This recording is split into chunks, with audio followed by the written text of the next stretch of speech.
Elena Marsh had exactly 48 hours to get married, or she'd lose everything. "This is insane," she muttered, staring at the lawyer's letter for the 100th time. The words hadn't changed. "To claim your inheritance, you must be legally married before your 30th birthday, as per your grandfather's will." Her 30th birthday was in 2 days. "Elena, you can't seriously be considering this." Mira set down her coffee cup with enough force to rattle the cafe table. "Your grandfather's will is archaic. You could contest it? And spend years in court while Marcus drains the estate dry?" Elena shook her head. "You know he's already positioning himself as the alternate heir. The moment I turn 30 unmarried, he'll swoop in and take everything grandfather built." "So, find someone to marry," Mira said. "Anyone. I'll marry you if it helps." Elena managed a weak smile. "You're already married, remember?" "Details." Mira waved a hand dismissively. "But seriously, you have friends, colleagues. Someone must be willing to help." Elena had tried. She'd spent the last week asking everyone she knew. But a marriage of convenience required trust, legal contracts, and time she didn't have. Her cousin Marcus had made sure of that, contesting the will at every turn, dragging out the legal proceedings until she was up against the deadline. "I should just let him have it," Elena said quietly. "The money, the company, all of it. Maybe grandfather was wrong to leave it to me." "Stop." Mira grabbed her hand. "Your grandfather left everything to you because he knew you'd actually use it to help people. Marcus would just line his own pockets and destroy the company's reputation within a year." Elena's phone buzzed. A text from an unknown number. "48 hours, cousin. TikTok. Marcus." "Of course." Elena's hands clenched into fists. "He's enjoying this." "He's a snake," Mira said, "and I still think you should consider my offer to introduce you to my divorced cousin." The cafe door burst open and 3 men stumbled in. No, 2 men dragging a third between them. The cafe went silent as the men hauled their burden toward the back corner, and Elena got her first clear look at the man they were carrying. Tall. Impossibly tall, with dark hair matted with blood, and clothes that looked like they'd been shredded by knives. His head hung forward, face hidden, but Elena could see the muscle definition in his arms. The breadth of his shoulders. And the blood. So much blood. "Someone call an ambulance," a woman whispered. But the 2 men doing the dragging just laughed. Elena recognized one of them, Victor Chen, a business rival of her grandfather's, a man Marcus had recently been seen with at the country club. "Oh no. Please." The injured man's voice was barely audible, thick with an accent Elena couldn't place. "I need help." Victor shoved him into a chair with enough force to make it skid backward. "You need to pay what you owe, that's what you need." "I told you," the injured man gasped. "I don't have—" Victor's fist connected with his jaw, snapping his head back. Blood sprayed across the floor, and several cafe patrons gasped. Elena was on her feet before she'd made a conscious decision to move. "Stop!" Her voice rang out across the cafe. "What are you doing?" Victor turned, his expression shifting from cruel amusement to calculated interest when he recognized her. "Miss Marsh, this doesn't concern you." "You're beating a man in the middle of a public cafe," Elena said, her voice shaking but firm. "It concerns everyone here." "He owes me money," Victor said simply. "I'm collecting." Elena looked at the injured man. His head had lifted slightly, and she caught a glimpse of his face. Strong features, a jaw dark with stubble, and eyes that were the most startling shade of blue she'd ever seen. Even semi-conscious and bleeding, there was something compelling about him. Something that made her unable to look away. "How much?" Elena asked. Victor's eyebrow rose. "Excuse me? How much does he owe you?" $5,000, Victor said, smiling like a shark. "Why? You planning to pay his debts out of the goodness of your heart? 5,000. Elena had maybe 600 in her checking account.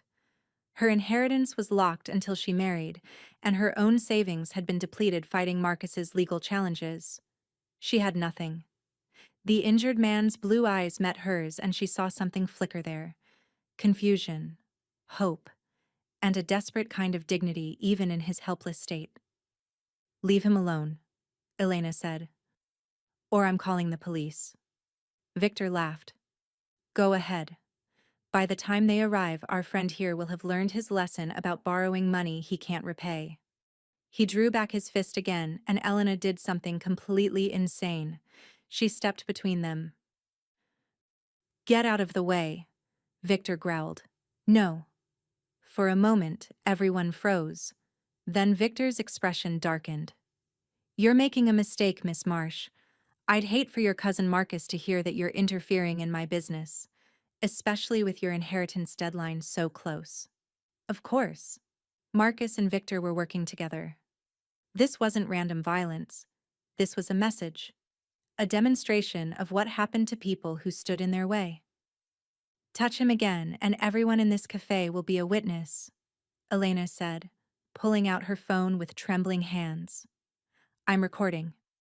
So unless you want assault charges to complicate whatever scheme you and Marcus are running, I suggest you leave." Victor stared at her for a long moment, then smiled coldly. "Your grandfather's will runs out in 2 days, doesn't it? Such a shame you couldn't find anyone desperate enough to marry you. I'm sure Marcus will put the estate to good use." He turned and walked out, his companion following.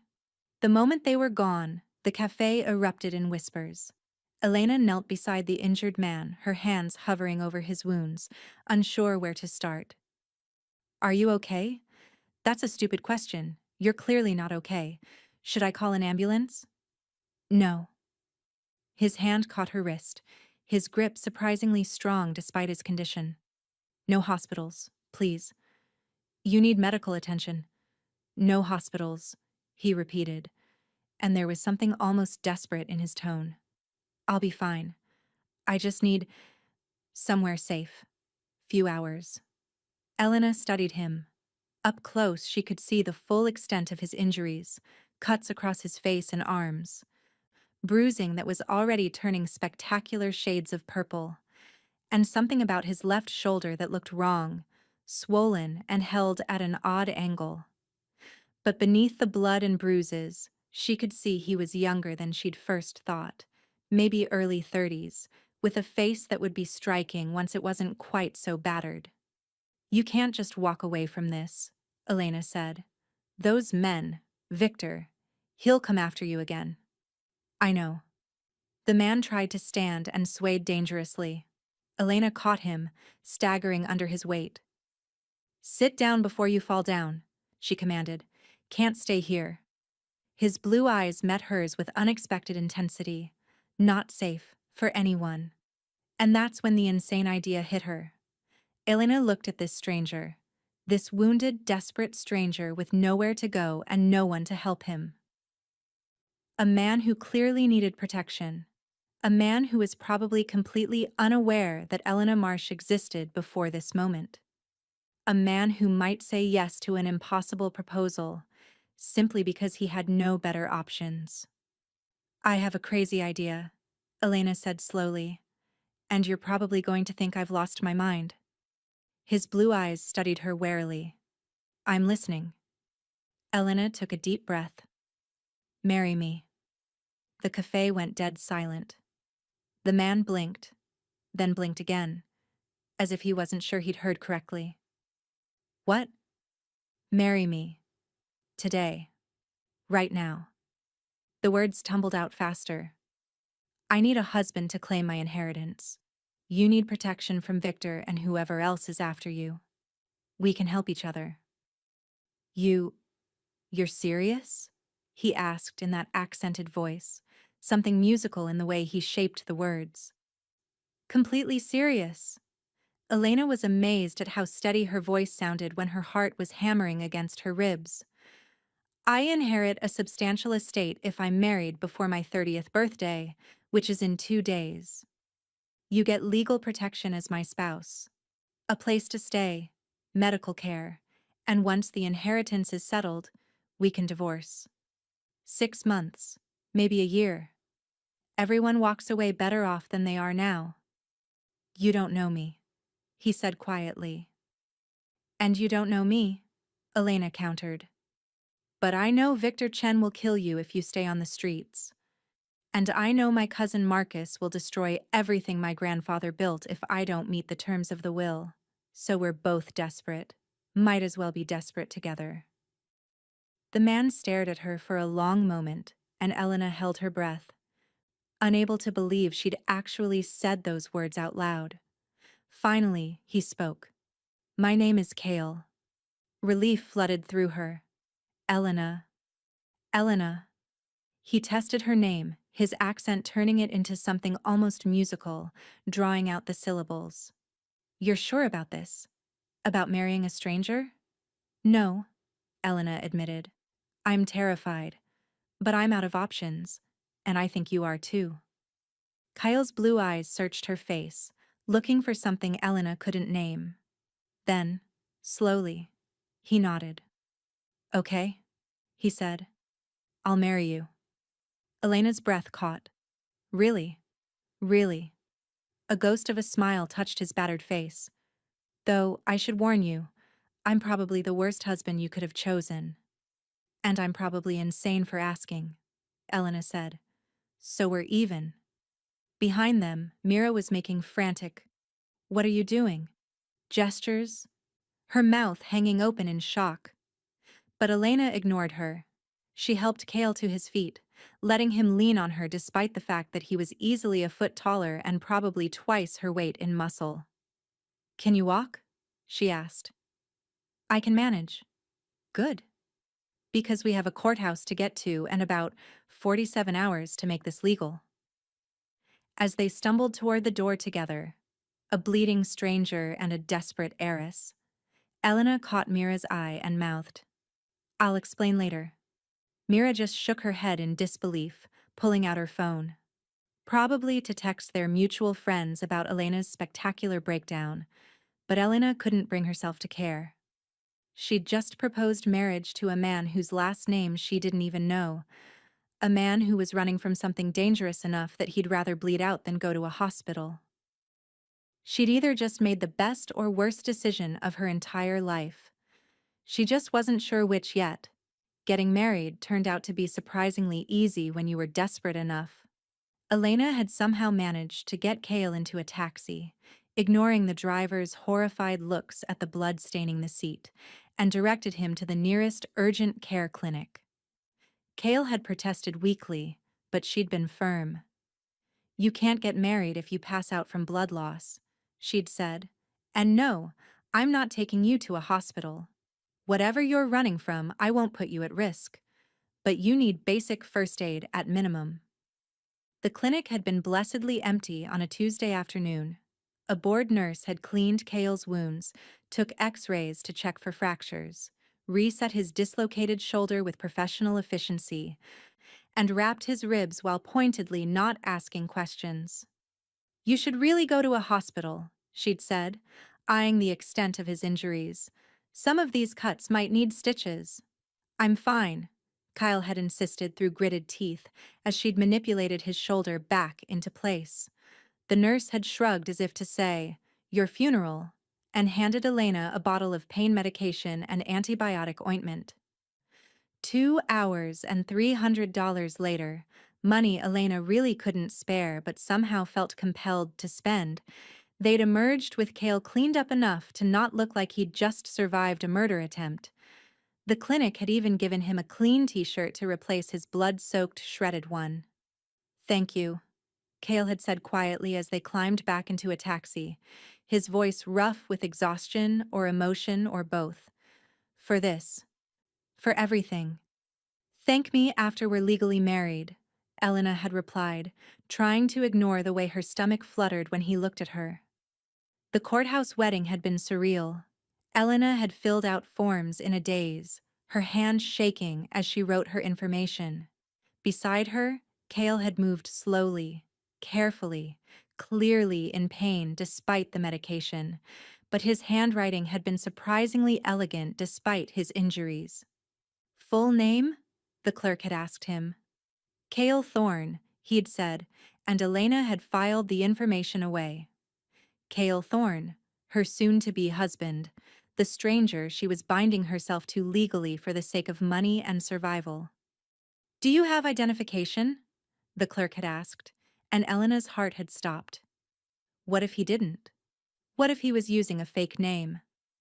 What if Marcus's threat about proving fraud came true before they'd even signed the papers?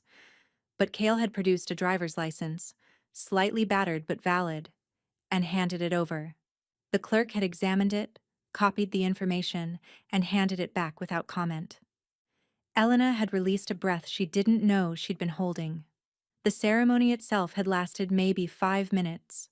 A judge who looked like she'd performed 1,000 weddings and would perform 1,000 more had rattled through the vows with mechanical efficiency.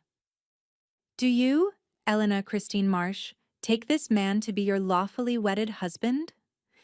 Elena had looked at Cale, this stranger with his bruised face and storm-blue eyes and secrets she couldn't begin to guess at, and said, "I do." "Do you, Cale Thorne, take this woman to be your lawfully wedded wife?" Kyle had hesitated for just a fraction of a second, and Elena had felt panic rise in her throat. He's going to say no, he's going to back out, and I'll lose everything. Then his hand had tightened around hers, warm and solid and real. "I do. By the power vested in me by the state, I now pronounce you husband and wife. You may kiss." The kiss had been awkward, brief, Cale's lips barely brushing hers before he'd pulled back, clearly mindful of his split lip. But even that fleeting contact had sent an unexpected jolt through Elena's system. Warmth and electricity and something she couldn't quite name. And then it was done. She was married. To a man she'd met 3 hours ago. The marriage certificate felt like it weighed 1,000 pounds in Elena's hands as they left the courthouse. "Well," she said, staring at the official document that declared them legally bound. "That's done." "You're regretting it already," Kyle said quietly. It wasn't a question. "No," Elena said, surprising herself with the truth of it. "Terrified, yes. Questioning my sanity, absolutely. But not regretting it. Not yet anyway." Cale's mouth quirked in something that might have been a smile. "That's something, I suppose." "Where do you want to go?" Elena asked. "I have an apartment. It's small, but—" "I can't put you in danger," Cale interrupted. "Victor and his people, they'll be looking for me." "They'll be looking for Cale Thorne, broke drifter," Elena said. "Not Cale Thorne, my legal husband. Besides, Victor works with my cousin. If he comes after you now, he's coming after Marcus's family. That's a line even Victor won't cross without Marcus's explicit permission, and Marcus won't risk the inheritance by having me harmed before the deadline passes. We're safe. For now." Kyle studied her face for a long moment. "You're smarter than you look." "I'll choose to take that as a compliment," Elena said dryly. Her apartment was a 4th-floor walk-up in a building that had seen better days. Cale made it up the stairs despite his injuries, though Elena could see each step cost him. She made a mental note to call the building super about getting the elevator fixed. Again. "Home sweet home," Elena said, unlocking the door. "It's not much, but—" She stopped. The apartment had been ransacked, furniture overturned, drawers emptied, cushions slashed open with stuffing spilling out like guts. Every cabinet stood open, contents scattered across the floor. Even the refrigerator door hung ajar, milk spilling onto the tile in a spreading white pool. "Marcus," Elena breathed, her hands clenching into fists. "He was looking for the will, for anything he could use against me." Kyle's hand found the small of her back, a gesture that was probably meant to be comforting but instead made Elena hyper-aware of his presence, of his warmth seeping through her thin blouse. When? Must have been while we were at the courthouse. Elena's voice shook with anger more than fear. He has a spare key from when he helped me move in. I should have changed the locks, but I didn't think. A sound from the bedroom made them both freeze. A scraping sound, like furniture being moved. Someone's still here, Cale whispered, and Elena watched his entire demeanor change. The injured, desperate man from the cafe was gone. This Cale moved like a predator, silent and focused, every muscle coiled despite his injuries. He picked up a heavy bookend from the floor, one of the few things not destroyed, and moved toward the bedroom door. "Wait!" Elena hissed, but Cale was already moving. He kicked the door open with a force that sent it slamming against the wall, and Elena heard a shout, a crash, the sound of bodies hitting the floor. She rushed in to find Cale pinning a man in a ski mask to the ground, the bookend pressed against the intruder's throat hard enough to make him gag. "Who sent you?" Cale demanded. And there was something in his voice that made Elena's skin prickle. Something dangerous. Something that felt almost inhuman in its coldness. The masked man gurgled something unintelligible. I said, "Who sent you?" Cale pressed harder, and the man gasped out, "Marcus! Marcus Marsh sent me!" Cale's eyes met Elena's over the intruder's body, and for just a second, just a fraction of a heartbeat, Elena could have sworn they flashed with a copper gleam. Impossible. Just a trick of the light from the street lamp outside. "Let him go," Elena said, finding her voice. "He'll tell Marcus we're here." "Let him go," Elena repeated, steel in her voice. "Let him tell Marcus. Let Marcus know I'm married now. That the deadline doesn't matter anymore. That all his scheming failed." Cale held the man for another moment, then released him with what looked like reluctance. The intruder scrambled to his feet and fled without another word, practically falling down the stairs in his haste to escape. When they were alone, Kyle turned to Elena. "That was foolish. Now they know where to find you." "Good," Elena said, surveying the destruction of her home with a strange calm. "Let them come. Let Marcus know that all his attempts to intimidate me, all his legal maneuvering, it all failed. I won." "We won," Cale corrected quietly. "We won," Elena agreed, and felt something warm unfold in her chest at the word "we." They stared at each other in the ruins of Elena's apartment, breathing hard, adrenaline making everything feel sharp and surreal. "I should clean this up," Elena said finally. "I'll help." They worked in silence, righting furniture, sweeping up broken glass, salvaging what they could. Elena kept stealing glances at Cale, watching the way he moved, carefully because of his injuries, but with an unexpected grace. The way his hands handled her things with respect. Even the broken pieces. "Thank you," she said as they finished. "For everything. For saying yes. For protecting me just now." "You protected me first," Kyle said. "In the cafe. You stepped between me and Victor when you had no reason to trust me, no reason to help." "You looked like you needed help," Elena said simply. "And you looked like you needed a husband." Cale's expression was unreadable. "Seems we both got what we needed." "Is that all this is?" Elena asked before she could stop herself. "Just a transaction?" Cale was quiet for a long moment. "I don't know," he said finally, honest. "I don't know what this is. But I know I owe you my life. And I know." He stopped, seemed to wrestle with something internal. "I know that when I'm near you, something in me feels settled. Like I can breathe properly for the first time in months." Elena's breath caught. "I feel that too," she whispered. "I thought I was imagining it." "Maybe we are," Cale said. "Imagining things. Trauma bonding.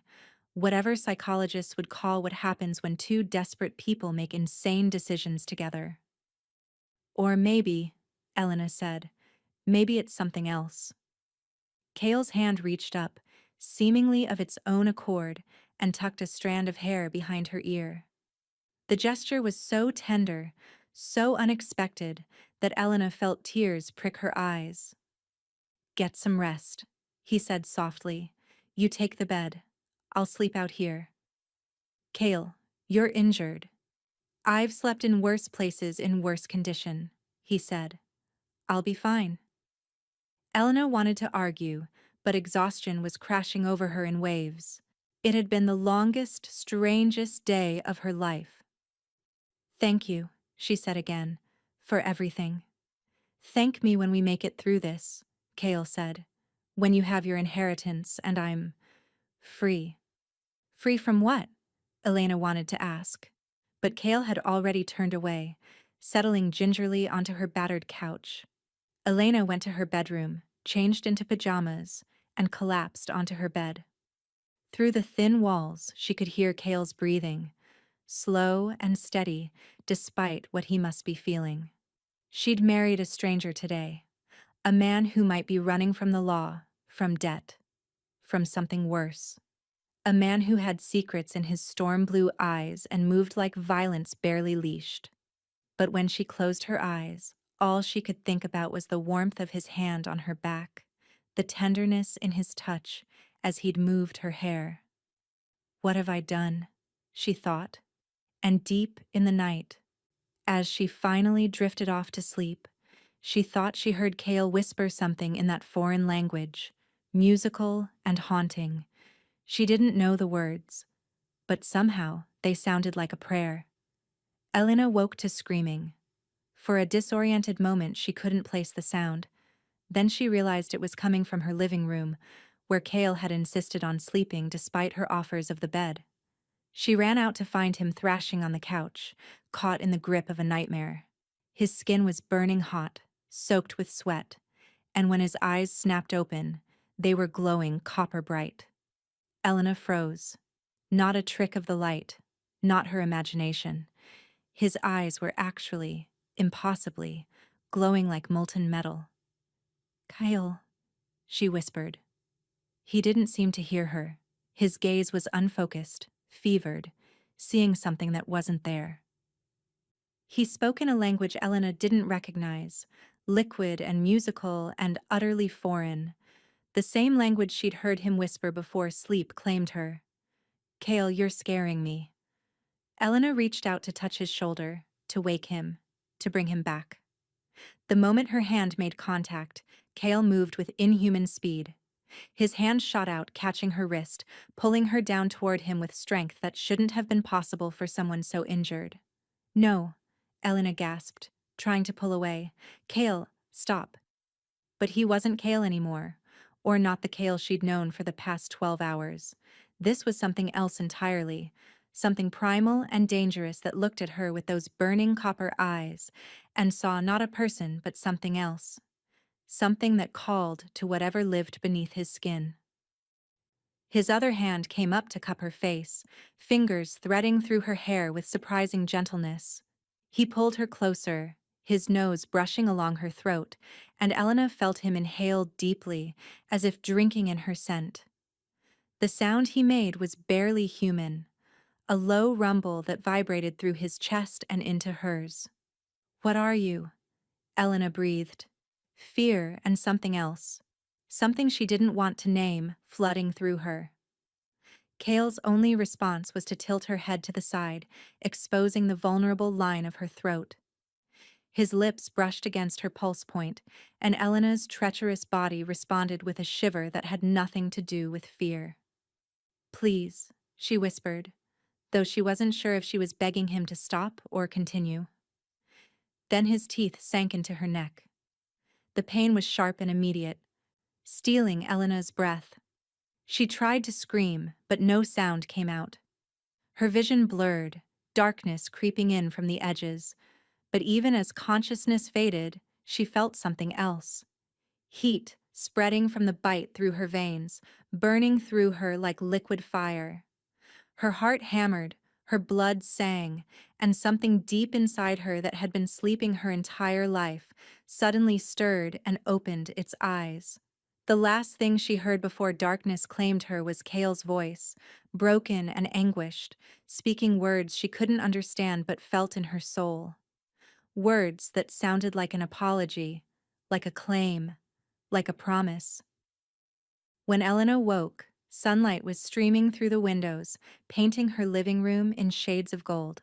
She was on the floor beside the couch, a blanket draped carefully over her. Her body ached like she'd run a marathon, and her throat was impossibly dry. Carefully, she sat up, wincing at the protests from muscles she didn't know she had. The apartment was silent. Too silent. "Kyle?" Elena called out. Her voice came out as a croak. No answer. She stumbled to her feet, catching sight of herself in the mirror across the room and gasping. There was a mark on her neck, 2 crescent-shaped puncture wounds that had already scabbed over. They should have needed stitches, should have been inflamed and painful. Instead, they were healing. Impossibly fast. Elena touched them gingerly and hissed as sensation sparked through her. Not pain exactly, but something else. Something that made her entire body feel electrified, aware, more alive than she'd ever felt. "Kale!" she called again, louder this time. She searched the apartment, growing more frantic with each empty room. He was gone. All traces of him, the few possessions he'd had, everything, vanished as if he'd never been there at all. Only the marriage certificate, still sitting on her counter, proved it hadn't all been a fever dream. That, and the bite on her neck. Elena sank onto the couch where Kale had slept, her hand pressed to the mark. What had he done to her? What was he? Her phone buzzed on the coffee table. A text from the estate lawyer. "Congratulations on your marriage, Miss Marsh. Please come to the office at your earliest convenience to finalize the inheritance paperwork." The inheritance. She'd done it. She'd met the deadline, secured her grandfather's legacy, protected it from Marcus's grasping hands. But at what cost? Elena tried to stand and gasped as pain lanced through her body. Not the dull ache of overworked muscles, but something deeper. Something fundamentally wrong. It started in her bones, a grinding, breaking sensation as if her skeleton was trying to reshape itself from within.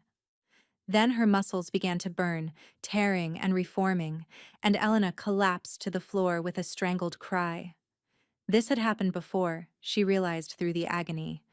Last night, after Kale bit her. She'd felt the same pain before passing out. What's happening to me?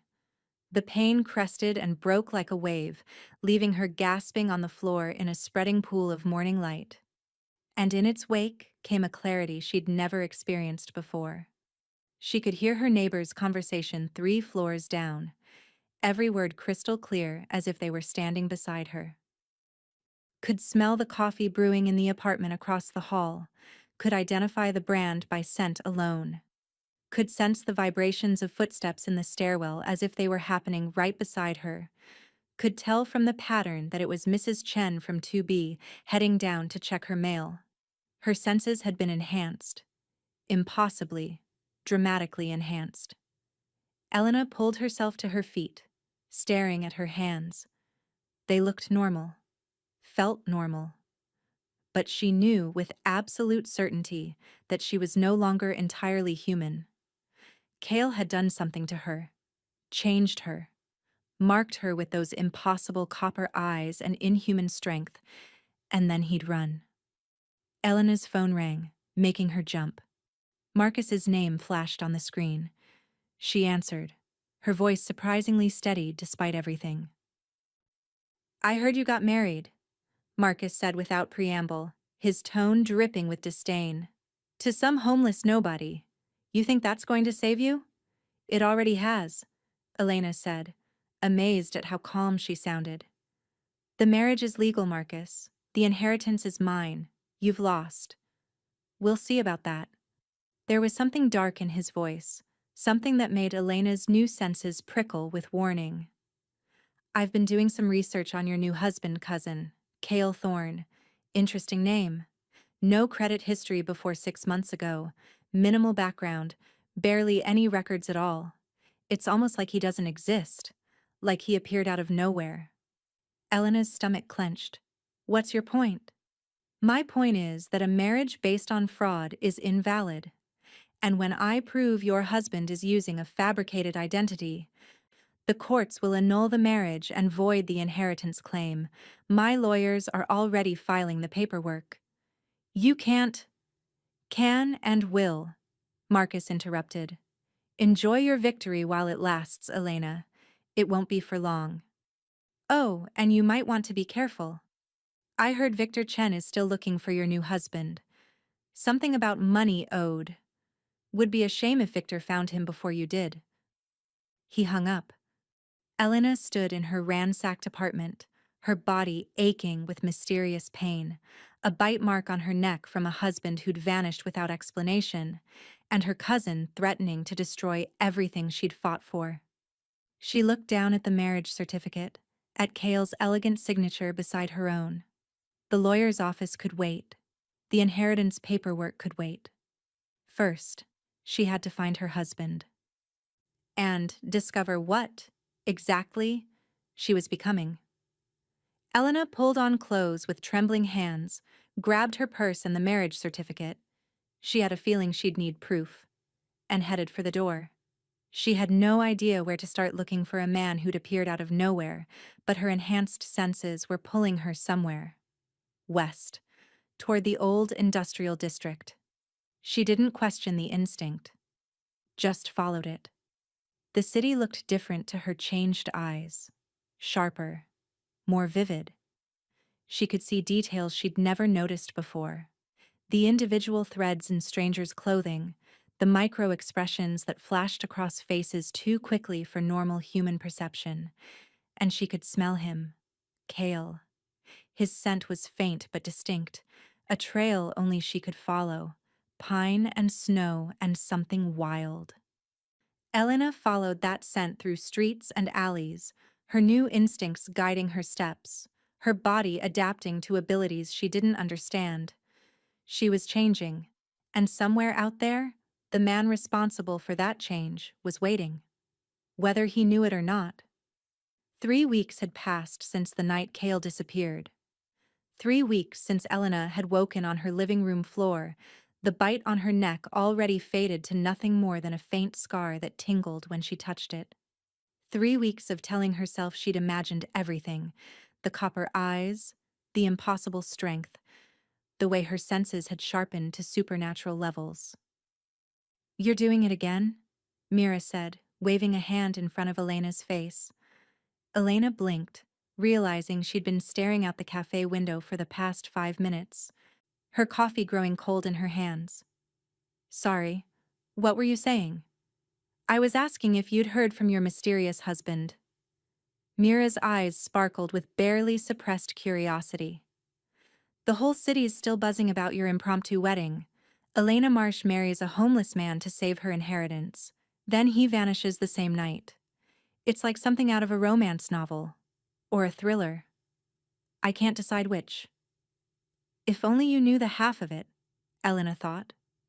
No, she said aloud. Haven't heard from him. It wasn't entirely a lie. She hadn't heard from Cale, but she'd dreamed of him every single night since he left. Vivid, impossible dreams where he came to her in the darkness, his eyes copper bright, speaking words she couldn't quite remember upon waking, but that left her chest aching with longing. Dreams where his hands traced the scar on her neck with desperate reverence, where his voice rumbled through her like distant thunder. You look terrible, Mira said bluntly. When's the last time you actually slept? Elena laughed, but it came out hollow. Define sleep. The truth was, she couldn't sleep. Every time she closed her eyes, pain would rip through her body with such intensity it drove her back to consciousness. It always started the same way, a deep ache in her bones, as if they were trying to reshape themselves from the inside out.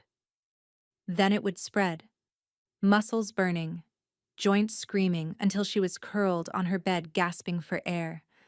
And then it would just stop, vanish as if it had never existed, leaving her drenched in sweat and shaking.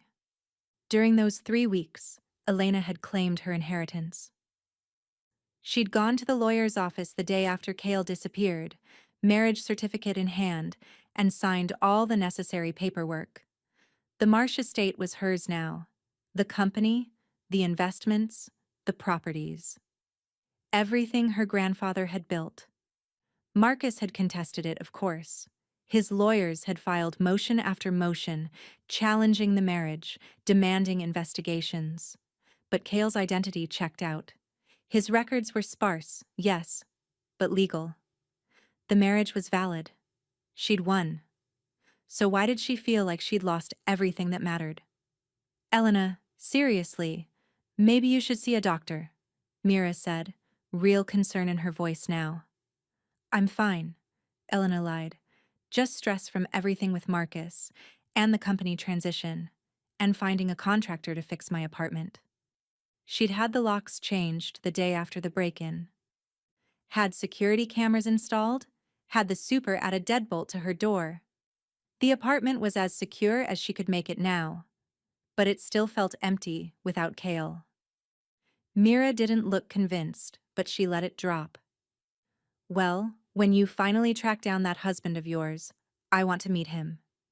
Anyone crazy enough to marry you after knowing you for 3 hours deserves my approval. If I find him, Elena said quietly. When? Mira corrected firmly. When you find him. Because you will. I know that look in your eye, Elle. You're not giving up. Elena managed a weak smile. Am I that transparent? Only to people who've known you since college. Mira squeezed her hand. But seriously, if you need anything... Her words cut off as every window in the cafe suddenly rattled in their frames. Conversation died as patrons looked around nervously. Earthquake? Someone whispered. But Elena felt it. A pull in her chest, sharp and undeniable, like a rope tied around her heart being yanked hard. Her hand flew to the scar on her neck, which had begun to burn for the first time in 3 weeks. He's here. The thought came unbidden, certain and terrifying. She didn't know how she knew, but she did. Cale was somewhere close. After 3 weeks of silence, of absence, of dreams that felt more real than waking, he was here. Elena stood abruptly, her chair scraping against the floor. I have to go. Elena, what? I'll explain later, I promise. I'll tell you everything. Elena was already moving toward the door, that burning pull in her chest growing stronger. But right now, I have to... She didn't finish. Just pushed through the cafe door and out onto the street, her phone already buzzing with a text from Mira. You better actually explain this time, and be careful. Elena typed back quickly. I will. Thank you for being patient with me. Then she slipped the phone into her pocket and followed the pull. It led her west, toward the old industrial district. Her feet carried her through streets she barely registered, past startled pedestrians who had to dodge out of her way, around corners she'd never walked before. The burning in her chest grew stronger with each step, the ache becoming almost unbearable. Find him. Need to find him. She didn't understand this desperate compulsion, this bone-deep certainty that she would die if she didn't reach him. But she couldn't fight it anymore. Then she could fight breathing. Elena rounded a corner and stopped dead. The entire street was filled with them. Wolves. Dozens of them, massive and silver gray, standing as still as statues in the middle of downtown. Their eyes, all burnished copper, all fixed on something she couldn't see, gleamed in the afternoon light. This isn't real. This can't be real. But Elena had stopped believing in can't the night Cale's eyes had turned the same impossible color.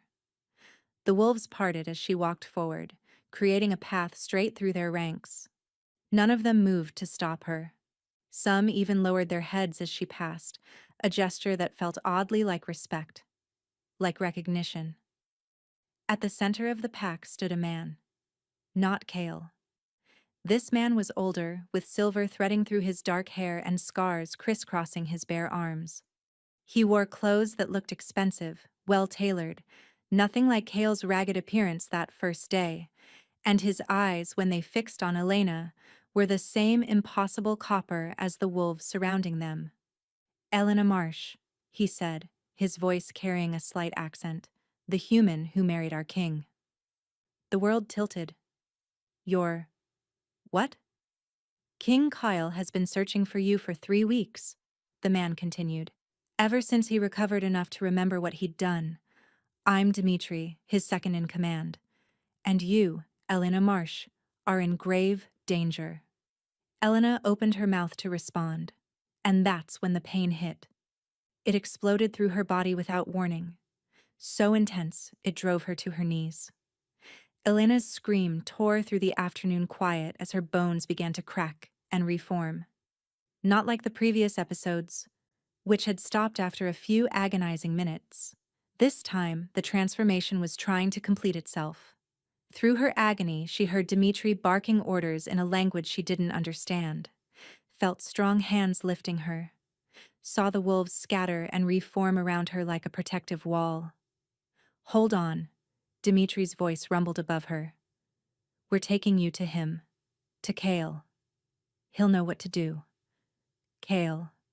The name was a lifeline in the sea of pain threatening to drown her. Elena clung to it as darkness crept in from the edges of her vision, as her body fought itself in a battle she didn't understand.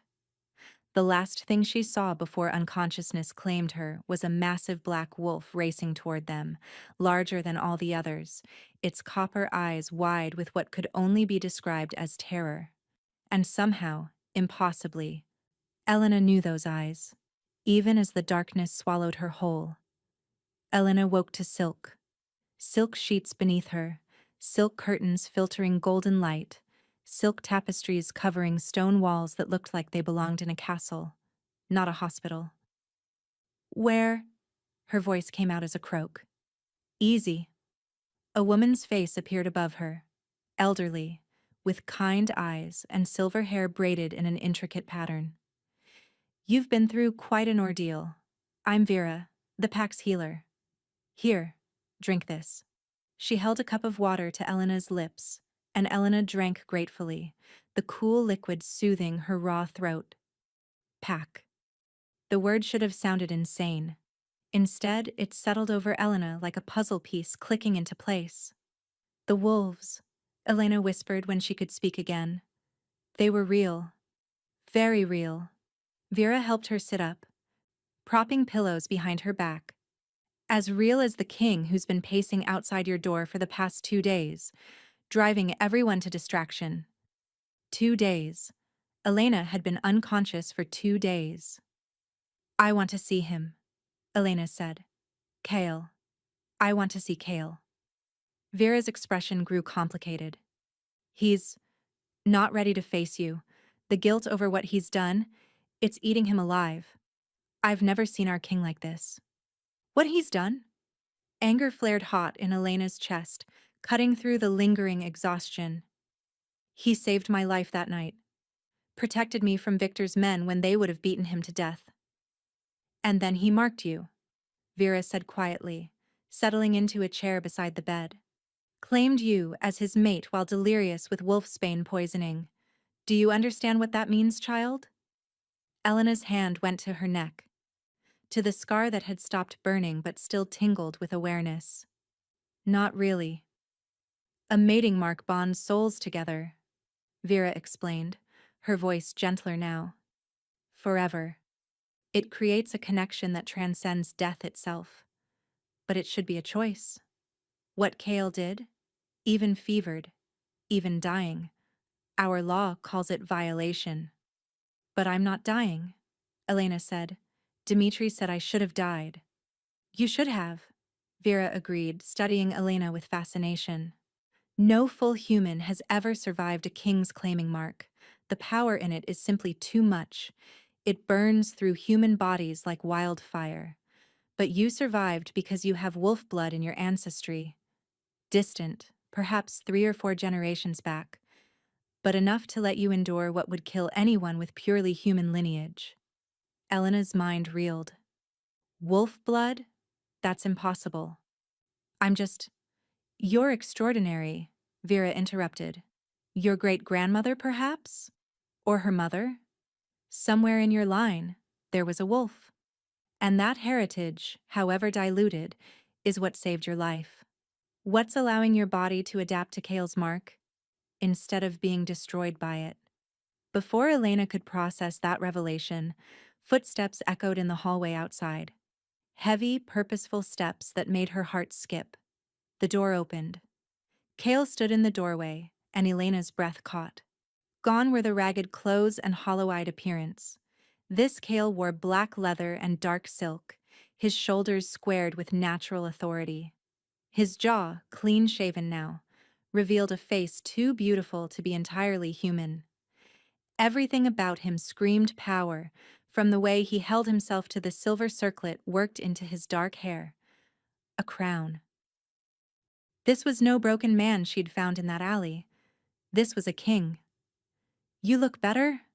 Elena said, her voice barely above a whisper. Kyle flinched as if she'd struck him. "I should never have come to you that night. Should never have let you help me. Never have—" His voice broke. "The things I've done to you, Elena. The mark. The bond. The transformation you're going through because of my weakness. Stop." Elena pushed herself out of bed, ignoring Vera's protest. Her legs shook, but she forced herself to stand, to close the distance between them. "You didn't force anything on me, Kale. I chose to help you. I chose to marry you." "You didn't know what I was," he said bitterly. "Didn't know what that bite would do to you." "No," Elena agreed, "but I knew you were in trouble, knew you needed help. And I'd make the same choice again." Kale's eyes flashed copper, and Elena watched in fascination as he struggled for control. "You don't understand. The mate bond, it's making you feel things that aren't real. Making you want—" "Don't you dare!" Elena cut him off, anger sparking hot through her exhaustion. "Don't you dare tell me my feelings aren't real. I may not understand everything that's happening to me, but I know what I feel. And I felt drawn to you before that bite ever happened." The air between them crackled with tension. Kale took a step closer, his hand rising as if to touch her face, then falling away. "Elena, I'm a king, the alpha of the largest pack in North America. My enemies are legion, and now that you bear my mark, you're a target for every one of them. Victor Chen is the least of your worries now." "Then protect me," Elena said simply. "Isn't that what mates do?" "You don't know what you're asking?" A howl cut through his words, not from inside the room, but from somewhere distant, carried on the wind through the open window. It was answered by another, then another, until the air itself seemed to vibrate with the sound of dozens of wolves calling out in alarm. Kyle's head snapped toward the window, his entire body going rigid. "No." "What is it?" Elena asked, even as her new senses picked up the scent of smoke on the wind. But Kyle was already moving, crossing to the window and throwing it open. Elena followed, gasping at what she saw. They were in a castle, an actual castle perched on a mountainside, surrounded by dense forest and protected by high stone walls. And in that forest beyond the walls, dozens of wolves were streaming toward the castle, their forms barely visible in the gathering dusk, running from something. "Hunters," Vera breathed, joining them at the window. "Someone's told the hunters where we are." "How many?" Kale's voice had gone cold, every inch the warrior king.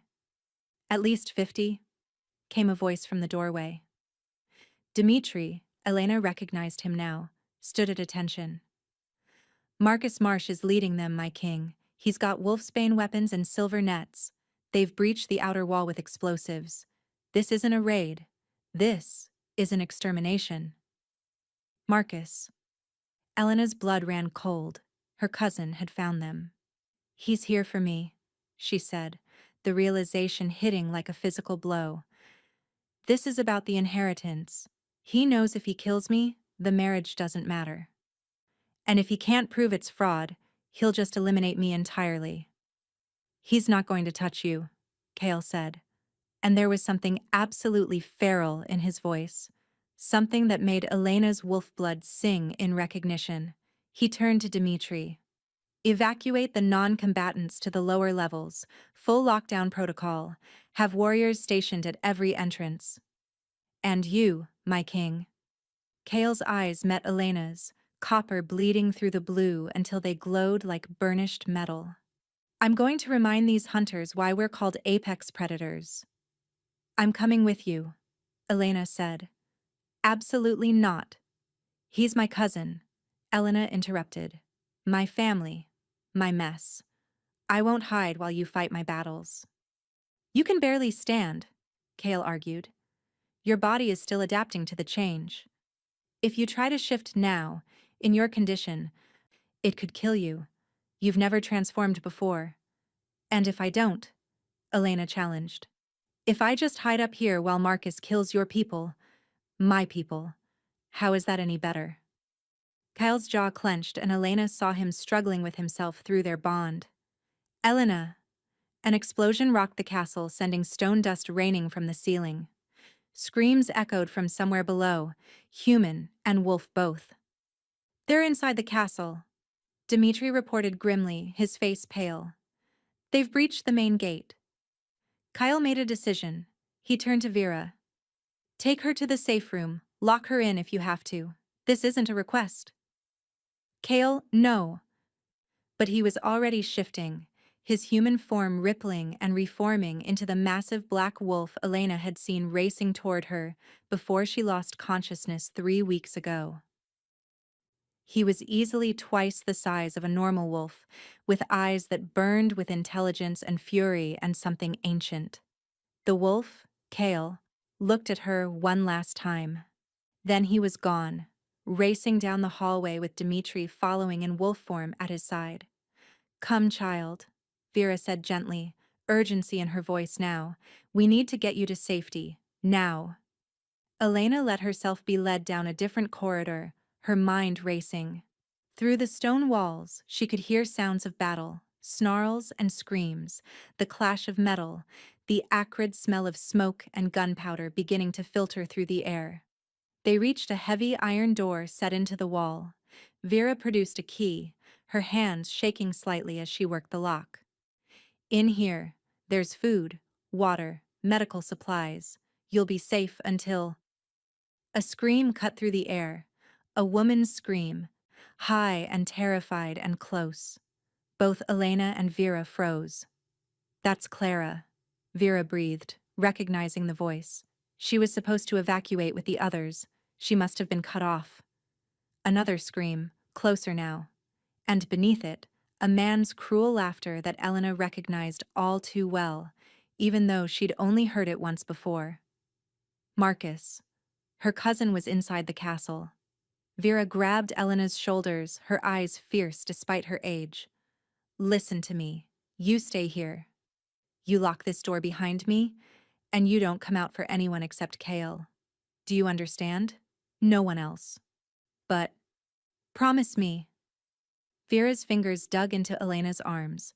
Kale will never forgive himself if anything happens to you. Promise me you'll stay here. Elena nodded numbly, and Vera pressed the key into her palm before rushing back down the corridor toward the screams, moving with surprising speed for her age. Elena stood alone in the hallway, key clutched in her hand, the sounds of battle growing louder with each passing second. She should go into the safe room. Lock the door. Wait for Kale to come back for her. But then she heard it. A child's cry, terrified and close. Too close. Elena's hands began to shake, her bones began to ache, the wolf blood in her veins, dormant for generations, roared to life, And deep inside her, something that had been sleeping suddenly woke up and snarled one word: protect. The transformation hit her like lightning. Elena barely had time to drop the key before her body began to change, bones cracking and reforming, muscles tearing and rebuilding, consciousness fragmenting and reassembling into something new, something that was no longer entirely human. When the pain finally receded, Elena looked down at paws where her hands had been, at white fur where her skin had been. She was a wolf. And somewhere in the castle a child was screaming. The wolf that was Elena ran. The world was different through wolf eyes. Sharper. More vivid.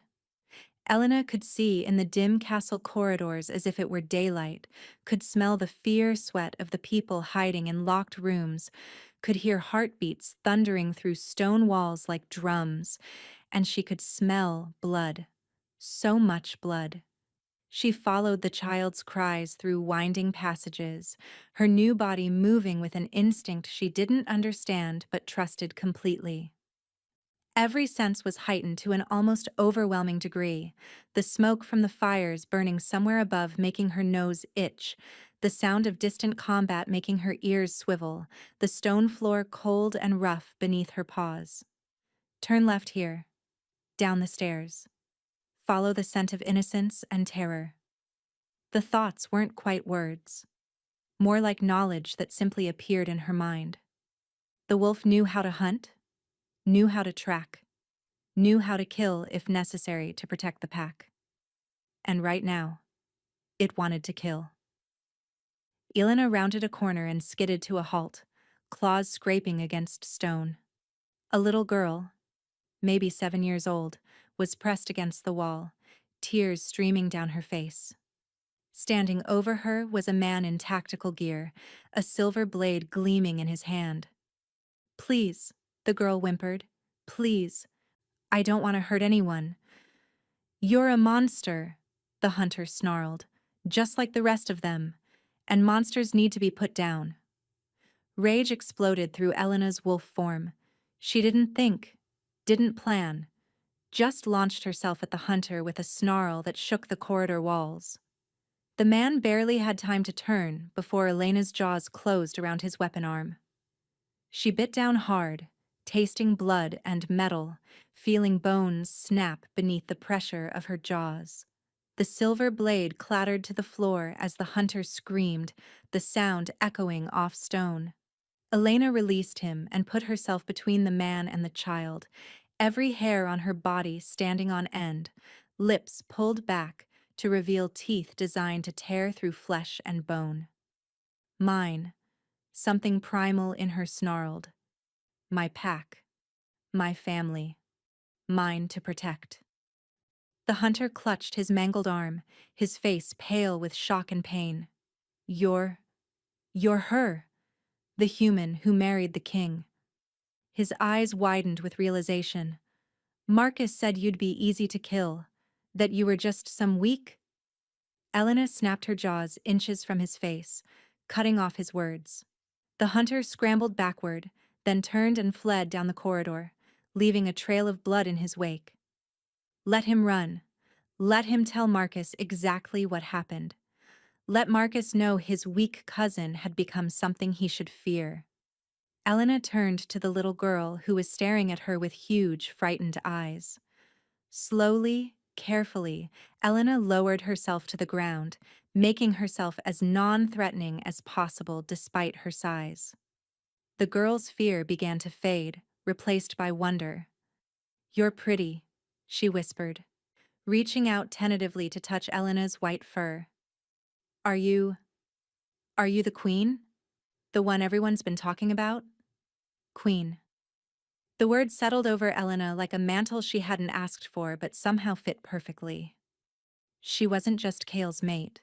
In the eyes of the pack, she was their queen. A responsibility she had no idea how to fulfill. But she'd start with protecting this child. Elena nudged the girl gently with her nose, then jerked her head toward the far end of the corridor. The child understood immediately, scrambling to her feet and running in that direction, toward where Elena could hear other heartbeats. Other children being protected by adult wolves in a secure room. Once the girl was safely away, Elena turned back toward the sounds of heavier fighting. Her new senses could track Kale. His scent was everywhere, familiar and intoxicating even in wolf form. Pine and snow and something wild and uniquely his. But there was something wrong with his scent now. Something that made her hackles rise and her heart race with fear. Blood. Too much blood. And beneath it, the sickly sweet smell of wolfsbane. Elena ran, following that scent through the castle until she burst into what looked like a grand hall. The ceiling soared overhead, and massive windows looked out over the mountain. Tapestries hung from the walls, some of them burning now, filling the air with acrid smoke. But Elena barely noticed the architecture. The hall was a battlefield. Wolves and hunters clashed in brutal combat. Silver weapons flashed in the firelight.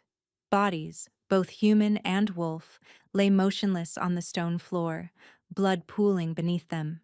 And in the center of it all, the massive black wolf that was Kale fought with savage fury against 5 hunters who had him surrounded.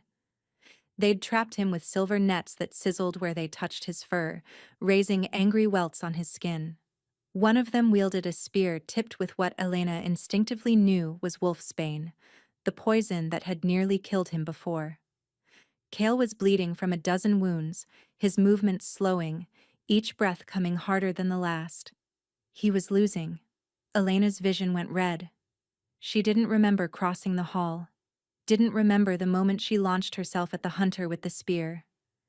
She only knew the satisfying crunch of his spine breaking beneath her jaws, the warm splash of blood, the man's scream cutting off abruptly as he crumpled. The other hunters turned toward her in shock. And that moment of distraction was all Kale needed. The black wolf surged forward, tearing free of the nets with a strength born of desperation and fury. 2 hunters went down beneath his massive paws, their screams echoing off the stone walls before going silent. The remaining hunters broke and ran, their courage failing in the face of 2 wolves who fought with the fury of mates protecting each other. Elena stood panting, the taste of blood in her mouth, watching Kale dispatch the last of his immediate attackers with brutal efficiency. When the threat was neutralized, the black wolf turned to face her. Their eyes met across the blood-stained hall, and Elena felt it. The bond between them. No longer a faint pull, but a living thing that connected their very souls. She could feel his exhaustion, his pain, his overwhelming relief at seeing her alive and transformed. And beneath it all, a love so fierce and absolute it took her breath away. Mate. The wolf inside her purred with satisfaction. Hours. Kale padded toward her, and Elena saw the moment recognition truly hit him. His copper eyes widened, and he made a sound that was almost human, anguished and wondering all at once. He shifted back to human form without warning, standing before her bloodied and magnificent and utterly vulnerable. Elena, he breathed, you transformed. You actually transformed. Elena tried to shift back, to tell him she was fine, that she'd saved a child, that she understood now what he was, and what they could be together. But her body wouldn't respond. The wolf form that had come so easily in the heat of battle now refused to release her. She reached for her human self, but it was like grasping at smoke, there and gone, impossible to hold. Panic began to set in. She tried again, desperately, but nothing happened. Elena? Kyle's voice sharpened with concern. He knelt before her, his hands gentle as they cupped her wolf face. Elena, shift back. Come back to me. She couldn't. God help her, she couldn't shift back. The wolf had taken over completely, and Elena didn't know how to reclaim her human form. Terror must have shown in her eyes because Kyle's expression softened. Listen to me. You have to calm down. Your first shift is always the hardest to reverse, especially when you're frightened. But I'm here. I've got you. His voice was steady, grounding, but Elena could feel the tremor in his hands. He was terrified she'd be stuck like this, trapped in wolf form forever because he'd marked her without her consent. Breathe, he murmured, his forehead pressing against hers. Just breathe, and remember who you are. Remember Elena, the woman who married a stranger to save her inheritance, who defied her family, who survived a claiming mark that should have killed her. That's who you are. The wolf is part of you, but it's not all of you. Elena focused on his voice, on the bond between them, on the memory of her human body.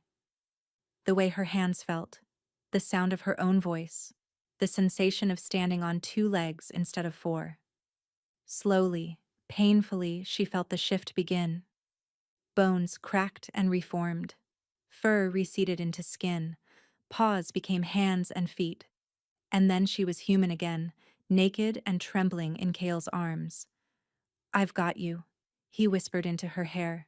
His arms tight around her. I've got you. Elena clung to him, feeling his heartbeat against her chest, and for just a moment, allowed herself to believe they were safe. Then Dimitri's voice shattered the moment, urgent and grim. My king! The silver-haired wolf rushed into the hall in human form, a blanket in his hands which he quickly draped around Elena's shoulders. The hunters are retreating, but we've found something. Marcus left a message. Kale tensed, his arms still protective around Elena. What message? Dimitri's jaw clenched, fury and helplessness warring in his expression. He has Vera. Says he'll trade her life for Elena's. We have until dawn to decide. He's set up at the old quarry 15 miles west. It's a trap, but we have no choice, Kale finished, his voice flat. The world stopped. Vera, who'd protected her. Vera, who'd tried to save her. Vera, who was now going to die because Marcus wanted Elena dead and the inheritance for himself. No, Elena breathed, horror washing over her. No, this is my fault. I have to... You're not going anywhere near him, Kale said, his arms tightening around her like iron bands. She'll die because of me. She'll die if you walk into Marcus's trap. Kale's eyes flashed copper, fierce and protective. That's exactly what he wants. To draw you out, kill you, and watch me break from the mate bond severing. He knows what we are to each other now. Then what do we do? Elena asked desperately, her voice breaking. Kale's expression went hard, ancient, every inch the apex predator he was. We end this, tonight, permanently. We save Vera and we finish Marcus's threat once and for all. He stood, pulling Elena up with him, and turned to address the wolves who were gathering in the hall, bloodied, exhausted, but still ready to fight for their king. Gather every wolf who can still stand, Kale commanded, his voice carrying the weight of absolute authority. We're going hunting. The wolves howled their agreement, the sound raising every hair on Elena's body even in human form, but as Kale turned back to her, his expression softened. I need you to stay here, behind the wards, where you'll be safe. No, Elena said immediately, clutching the blanket around herself. Elena. She's my family, Elena interrupted, twisted and evil, but still my blood. And Vera is your pack. But she's my friend.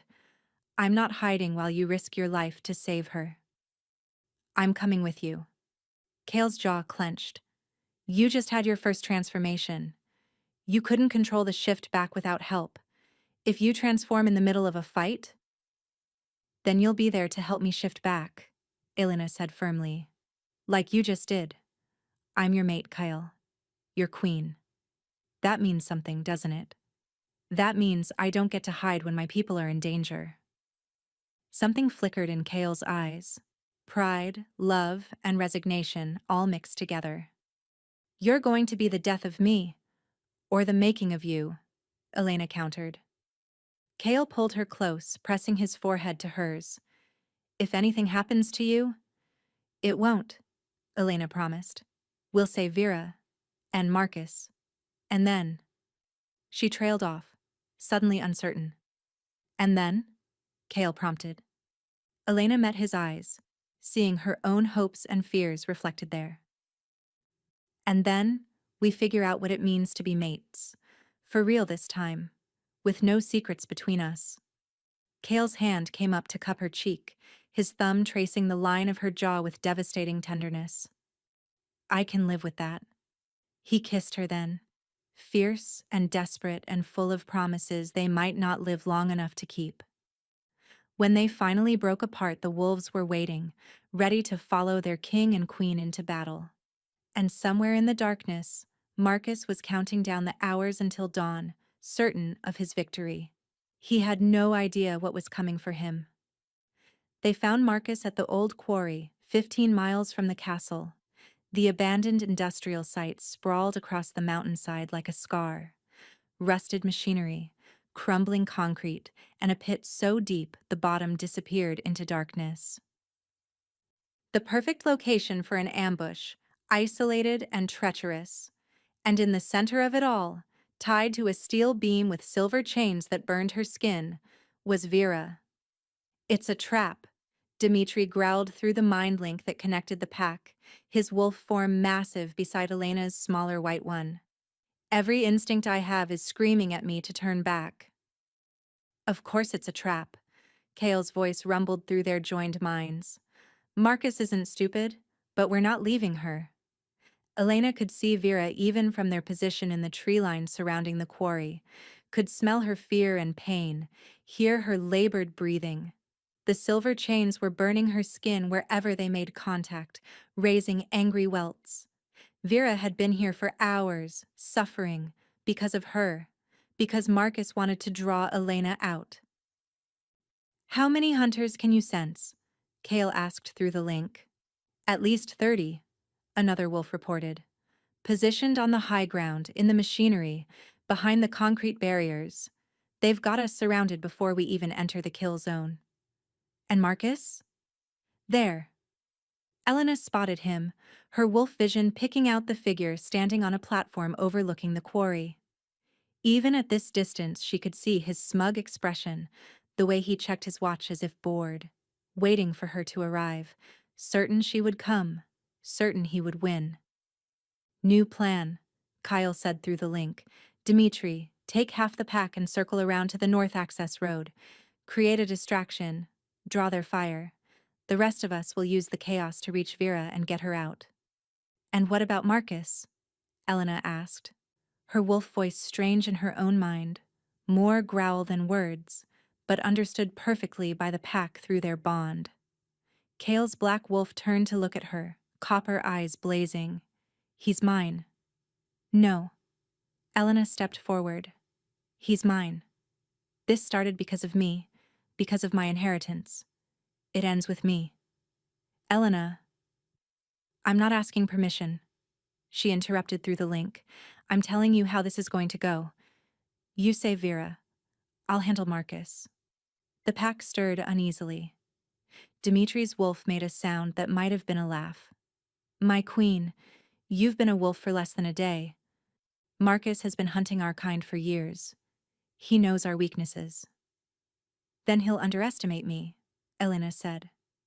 He still thinks of me as the weak cousin who needed a marriage of convenience to claim her inheritance. He doesn't know what I've become, what you've all made me.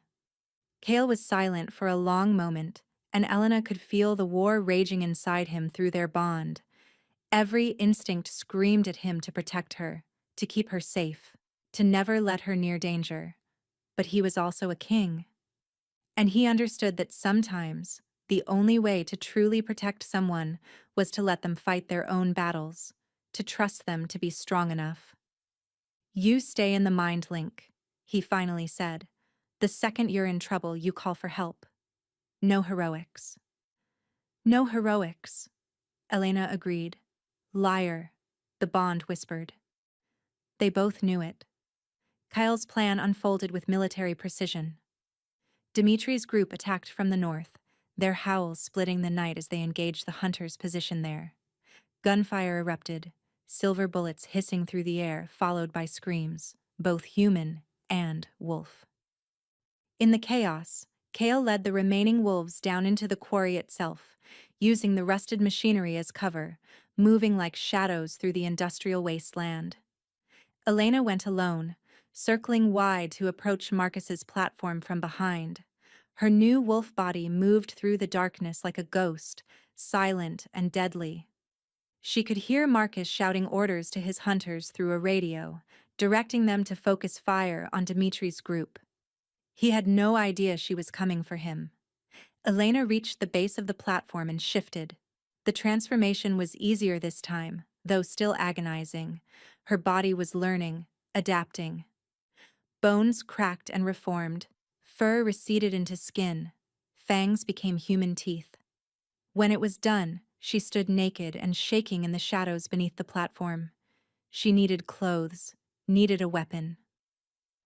A dead hunter lay nearby, killed in the initial assault by one of Dimitri's wolves. Elena swallowed her revulsion and stripped his jacket, pulling it on. It hung to her knees, filthy and blood-stained but better than nothing.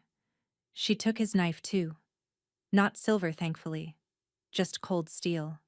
And his radio. Then she climbed. The platform's ladder was slick with rust and old grease, but Elena's new strength made the ascent easy. She could hear Marcus above her, still shouting into his radio, coordinating his hunters, confident in his victory. "Don't care if they're faster, we have superior numbers and firepower. Just keep them pinned until—" Elena hauled herself onto the platform and stood. "Hello, Marcus." Her cousin spun around, his eyes widening in shock. "Elena, how did you—" His gaze raked over her appearance. The oversized jacket, bare legs, wild hair, eyes that flickered with copper in the moonlight. "What the hell happened to you?" "I got married," Elena said calmly, though her heart was racing. "Remember? You were so upset about it. Sent your man to ransack my apartment, tried to prove the marriage was fraud." Marcus's hand moved to the gun at his hip. "You're one of them now. I can smell it on you. The wolf taint. My own cousin, turned into a monster." "Taint?" Elena laughed, the sound harsh and bitter. "Is that what you call it? Because I call it power. Strength. Freedom from people like you who tried to control me my whole life." "Your grandfather would be disgusted," Marcus spat, his face twisted with hatred. "He left you everything because he thought you'd honor the family legacy. Instead, you married an animal and became one yourself."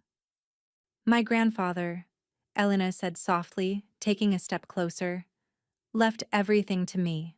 Not you. Me. Because even he knew you were a vicious, greedy bastard who'd destroy everything he built to line your own pockets." Marcus drew his gun, but Elena was faster. She closed the distance between them in a heartbeat, her new reflexes making her seem almost to teleport. The knife in her hand found Marcus's wrist before he could fire, the blade biting deep into tendon and muscle. The gun clattered to the platform as Marcus screamed, clutching his bleeding wrist. "You want to know the really funny part?" Elena twisted the knife slightly, watching her cousin's face contort with pain. "I didn't even want the inheritance. The money, the company, all of it. I would have shared it. Would have given you a position, let you have some control, but you couldn't wait. Couldn't trust that I might be generous. You had to try to kill me." "You're insane," Marcus gasped, his face pale. "You've let those animals turn you into a monster." "No," Elena interrupted, yanking the knife free. "You did that. You and Victor and every other man who thought I was weak. Who thought I needed protecting. Who thought I'd just roll over and let you take what was mine." She stepped back, and Marcus clutched his bleeding wrist, staring at her with fear and hatred in equal measure. Around them, the sounds of battle were dying down. More screams now than gunfire. The wolves were winning. "Call them off," Elena said, her voice steady despite the adrenaline flooding her system. "You're hunters. Call them off now, and I'll let you live. You'll face justice for kidnapping and attempted murder, but you'll live." Marcus's laugh was ugly, desperate. "Let me live? You think you're in charge here?" His good hand fumbled at his belt, and Elena's heart stopped as she saw what he was reaching for. A backup weapon. A small pistol, silver bullets gleaming in the chamber. "Goodbye, cousin," Marcus snarled, raising the gun. Elena didn't think, just moved. The shift came mid-leap, her body transforming even as she launched herself at Marcus. She'd never tried to shift while moving before, had no idea if it was even possible. But the wolf inside her knew what to do. By the time she reached Marcus, she was no longer human. The white wolf's jaws closed around his gun hand, crushing bones and metal together. Marcus screamed and jerked backward. Too far backward. The platform had been damaged in the earlier fighting, railings torn away, metal stressed and weakened. Marcus's sudden movement sent him stumbling toward the edge, arms pinwheeling as he tried to regain balance. He fell. Elena watched in horror as her cousin plummeted from the platform, his scream cutting through the night before ending abruptly as he hit the quarry floor 20 feet below. She shifted back to human, rushing to the edge to look down. Marcus lay crumpled on the concrete, his neck twisted at an unnatural angle. Not moving, not breathing. No, Elena thought. I didn't want this. I wanted justice. Not. She felt Kale through the bond before she saw him, racing across the quarry in wolf form with inhuman speed. He leapt onto the platform and shifted in midair, landing beside her in human form and pulling her into his arms. "What happened?" he demanded. "He fell," Elena said numbly. "I bit his hand. He stumbled backward, and he fell." "Kale, I didn't mean to." "I know," Kale said, holding her tighter. "I know, love. I felt it through the bond. This isn't your fault." Below them, Dmitri was checking Marcus's body, his expression grim. He looked up and shook his head once. Marcus was dead. Elena should have felt relief. Her enemy was gone, the threat to her life eliminated.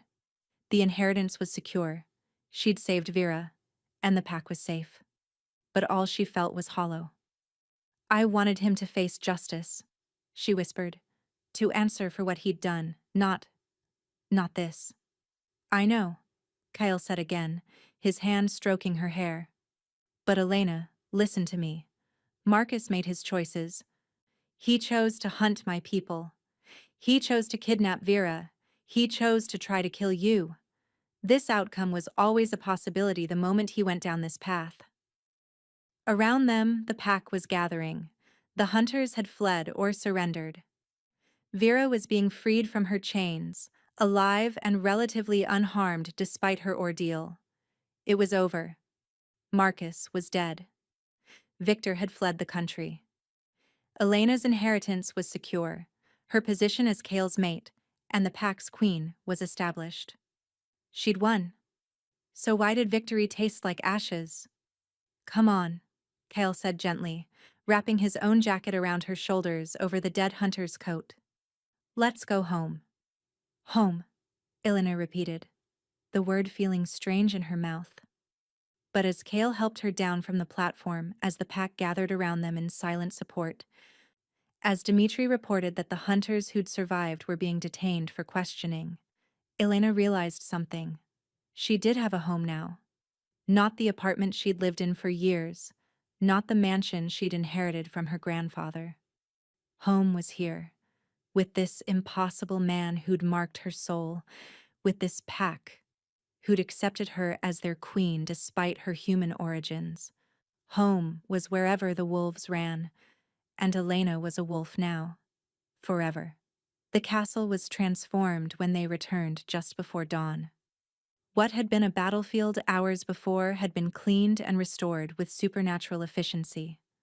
The injured were being tended to by healers, children reunited with parents, warriors celebrating their victory with howls that echoed off the mountain peaks.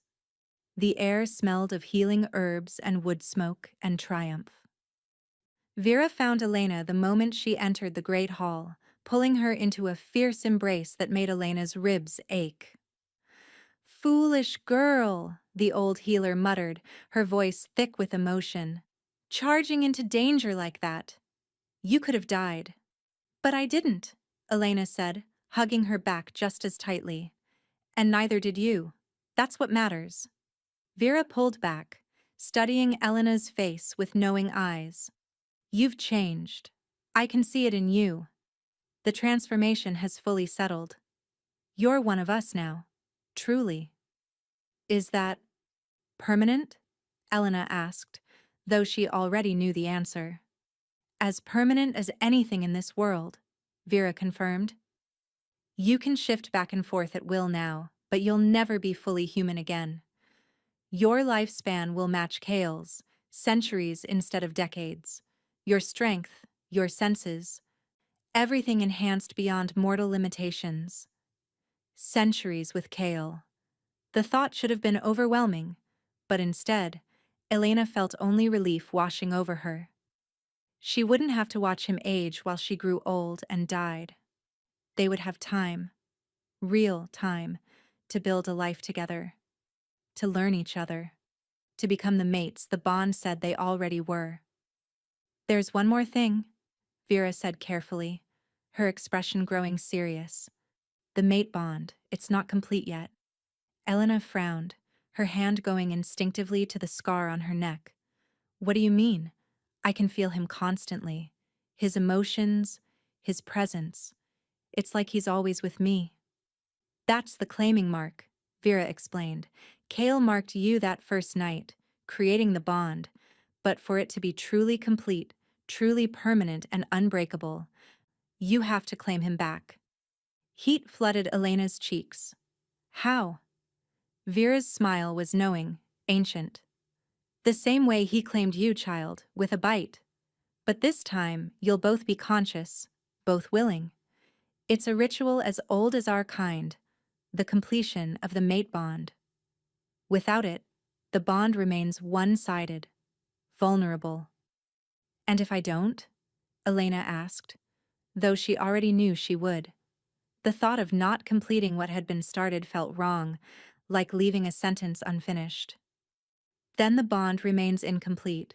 You'll still feel the pull toward each other, still share emotions, but not the full depth of connection that a completed bond offers." Vera's expression grew serious. "And in times of great danger or separation, an incomplete bond can fracture, cause pain to both parties. Even drive you mad with the severing." Elena's hand went to the scar on her neck, which had begun to tingle with awareness. Somewhere in the castle, Kale had felt her thinking about him through their incomplete bond. "When?" Elena asked. "Tonight," Vera said. "The ritual is traditionally performed during the blood moon, but given the circumstances, the battle, Marcus's death, the danger you both faced, the pack elders have agreed that tonight is auspicious enough, if you're ready." "I'm ready," Elena said without hesitation. Vera's smile widened, warm and approving. "Then come. We have preparations to make. You're about to become our queen in truth, not just in title." 2 hours later, Elena stood in a chamber at the top of the castle's highest tower. The room was circular, with windows open to the night air on all sides. Moonlight, silver white and pure, spilled across the floor, painting everything in shades of platinum and shadow. Candles burned in iron sconces, their flames dancing in the mountain breeze that carried the scent of pine and snow. And in the center of it all, Kale waited. He wore simple black cloth pants and nothing else, his muscled torso painted with symbols in silver ink that gleamed in the candlelight, ancient runes that spelled out protection, fidelity, eternity. His dark hair fell loose around his shoulders, and his eyes, God, his eyes, burned with such intensity it took Elena's breath away. "You came," he said softly, his voice rough with emotion. "Did you think I wouldn't?" Elena stepped into the circle of moonlight, acutely aware of the thin white silk robe Vera had dressed her in. It was more ceremonial than practical. Embroidered with silver thread in patterns that matched the runes on Kale's skin, leaving little to the imagination. "I hoped," Kale admitted, his eyes tracking her every movement like a predator watching prey. "But I wasn't certain. This is permanent, Elena. Once the bond is complete, we're tied together for the rest of our lives. Centuries, possibly. If you have any doubts." "I don't," Elena interrupted, closing the distance between them. She placed her hand over his heart, feeling it thunder beneath her palm. "I've never been more certain of anything." Kale's hand covered hers, holding it against his chest where she could feel his heartbeat racing. "I need you to understand what you're agreeing to. Being my mate means being queen of this pack. It means danger, responsibility, a life that will never be simple or safe. It means being a target for every enemy I have, every pack that wants to challenge my authority." "I don't want simple," Elena said, meeting his eyes steadily. "I want you, all of you, the king, the wolf, the man who protected me when he barely knew me. The one who came back for me even when he thought it would destroy him. The one who let me fight my own battles tonight even though it terrified you." "Elena." Kale's voice broke with emotion. "I love you," she said fiercely, the words spilling out before she could stop them. "And I choose you. I choose this life, this pack, this impossible bond between us. I choose all of it. Every danger, every challenge, every century we'll have together." Kale pulled her against him, one hand tangling in her hair as he claimed her mouth in a kiss that was pure fire. Elena melted into him, feeling the bond between them pulse with light and heat and desperate need. When they finally broke apart, both breathing hard, Kale rested his forehead against hers. "Then let's finish this. Properly. Make you my queen in truth." He stepped back and knelt before her, a king kneeling to his queen. The gesture made Elena's throat tight with emotion. "The ritual is simple," Kyle said, his voice rough with desire and reverence. "I'll shift partially, enough to call on my wolf's power. Then you'll mark me, here."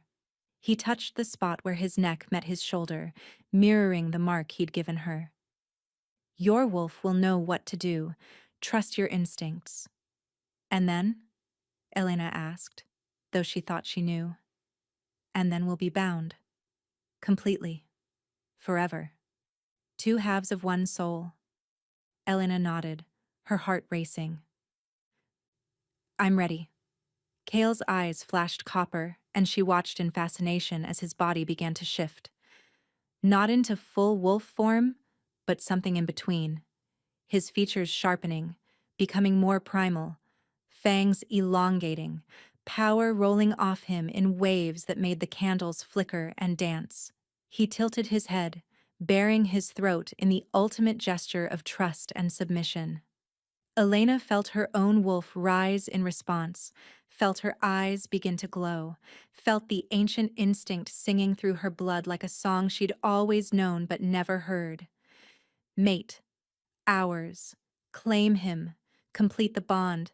Make him ours forever. She didn't think, just moved on pure instinct. Her hand cupped his jaw, tilting his head further to expose the vulnerable line of his throat. She could see his pulse beating beneath the skin, could smell the uniquely Kale scent of him, pine and snow and something wild and wonderful.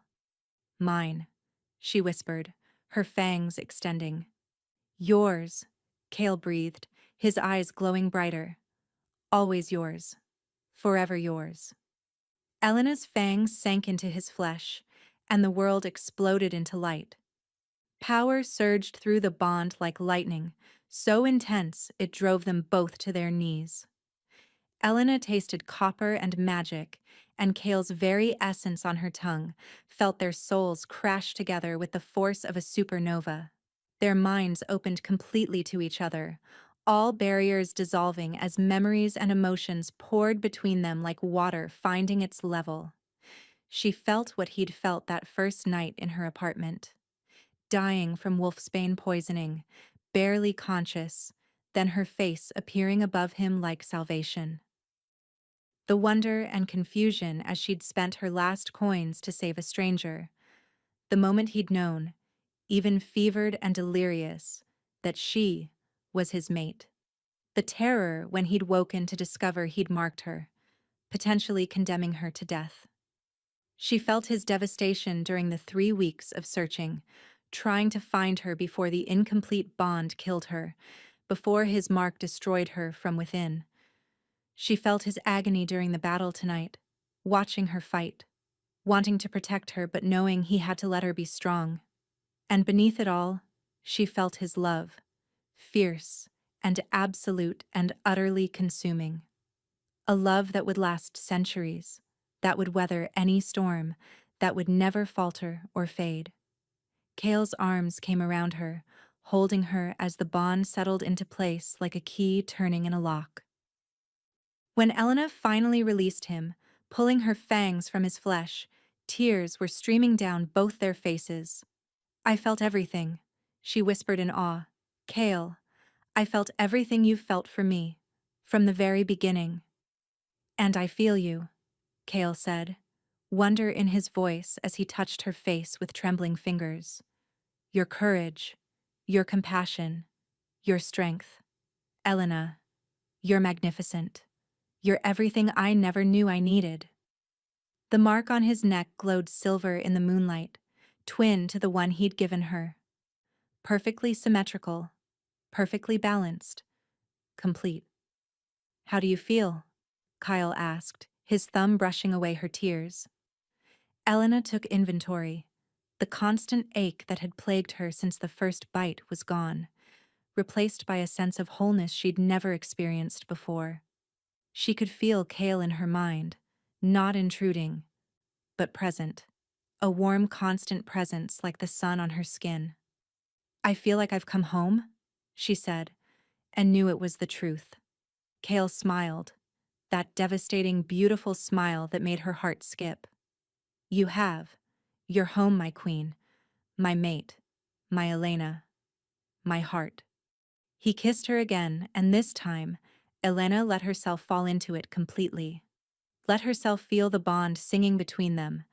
Let herself surrender to the passion and love and absolute rightness of this moment. When Kale lifted her in his arms and carried her toward the bed that had been prepared in the center of the chamber, Elena didn't protest. This was her choice, her mate, her future. Outside, the pack howled their approval, their voices rising in a symphony of joy and celebration. And in the tower chamber, two souls became one under the light of the moon. The first snow of winter had come early to the mountains, painting the castle and forest in shades of white and silver. Elena stood on the balcony of what had become her and Kale's private chambers, watching the children of the pack play in the fresh powder below. Their laughter carried on the wind, pure and joyful, and she couldn't help but smile. So much had changed since that desperate day when she'd proposed to a bleeding stranger in a cafe, trading her last hope for his last chance. Marcus was dead.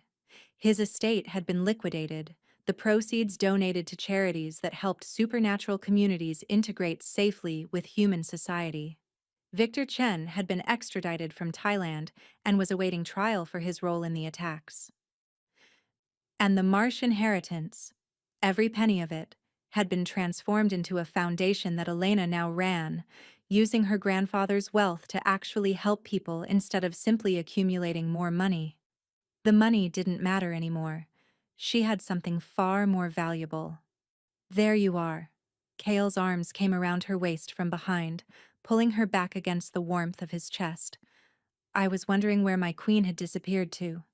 Elena leaned into his embrace, one hand moving to cover his where it rested on her stomach, on the small but growing swell that hadn't been there 6 months ago.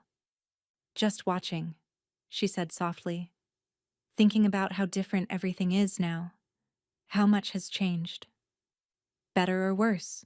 Kale asked, his lips brushing her temple in a gesture that still made her shiver. Better, Elena said without hesitation. Infinitely better. I have a family now. A real family. People who accept me for what I am, who celebrate my gifts instead of fearing them. Below them, Vera was teaching a group of young wolves to control their shifts, her patient voice carrying on the wind. Dmitri was sparring with 3 pack members simultaneously, showing off as usual, but also teaching them valuable combat techniques. And everywhere, wolves moved through the snow in both human and animal forms, free and wild and beautiful. This was her family now, her pack, her home. I have something for you, Kale said, pulling back slightly. He held out a small wooden box, hand-carved with intricate wolf designs that seemed to move in the firelight from their chambers. Elena opened it and gasped. Inside was a crown, not ornate or jewel-encrusted like something from a fairy tale, but simple and beautiful and perfect. Silver worked into the shape of a wolf mid-leap, its eyes set with small diamonds that caught the winter light and threw rainbows across the snow. It was my mother's, Kale said quietly, passed down through the royal line for generations, given to each queen on the winter solstice. I want you to have it. Kale, I can't.